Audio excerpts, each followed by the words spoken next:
दोस्तों नमस्कार, मैं भालचंद पांडे।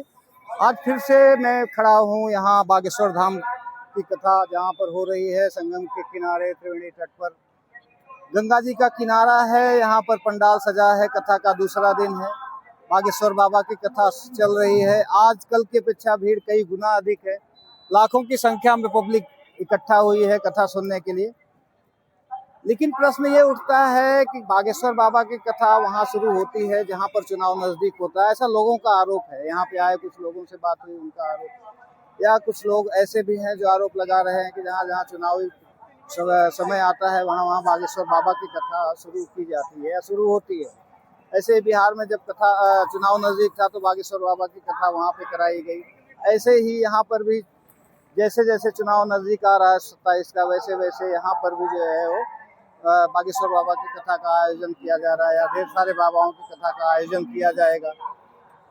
यहाँ पर आने के बाद बागेश्वर बाबा ने भी घोषणा की है कि 4 जुलाई से जो है हम वो यात्रा शुरू कर प्रारंभ करेंगे। उसके पहले 4 जून को हम हिंदू राष्ट्र की घोषणा करेंगे। तो ये कहीं ना कहीं एक ऐसा प्रतीत भी होता है कि वो चुनावी यात्रा है, न कि ये एक कथा का आयोजन किया गया है। क्योंकि जिसने कथा का आयोजन कराया उदय प्रताप सिंह, वो भी कहीं न कहीं राजनीतिक मंशा से कथा का आयोजन कराया है, ऐसा लोगों का आरोप है।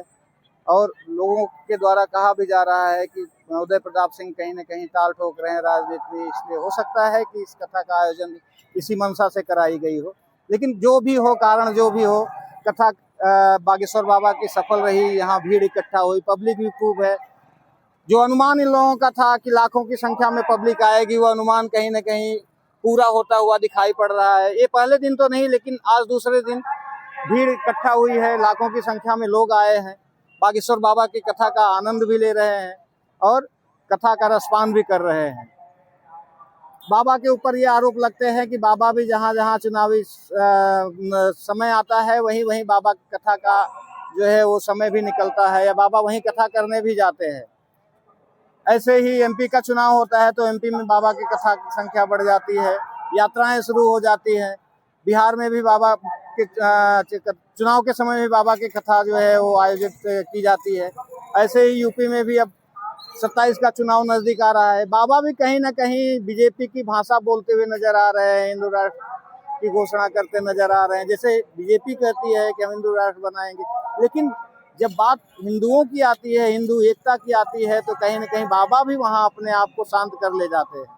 यूजीसी का मुद्दा आया, बाबा भी वहाँ शांत हो गए। यूजीसी के मुद्दे पे बाबा ने कुछ नहीं कहा, बस ये कहा हमारी भी मंशा है कि हिंदुओं को एक करने की, बाकी उसके आगे कुछ नहीं कहा।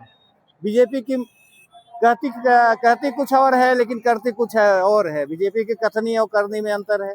और बीजेपी की भाषा या बीजेपी की भी पार्टी बन के बाबा भी कहीं ना कहीं अब सामने नजर आते हैं।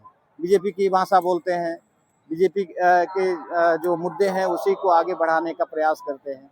ऐसे ही आइए कुछ लोगों से बात करते हैं तथा समझने का प्रयास करते हैं कि क्या वास्तव में बाबा की कथा बाबा की कथा में ऐसा होता है क्या, कि बाबा की कथा क्या इसीलिए कराई जाती है कि जहाँ चुनाव नजदीक होते हैं। आइए लोगों से बात करते हैं और समझने का प्रयास करते हैं।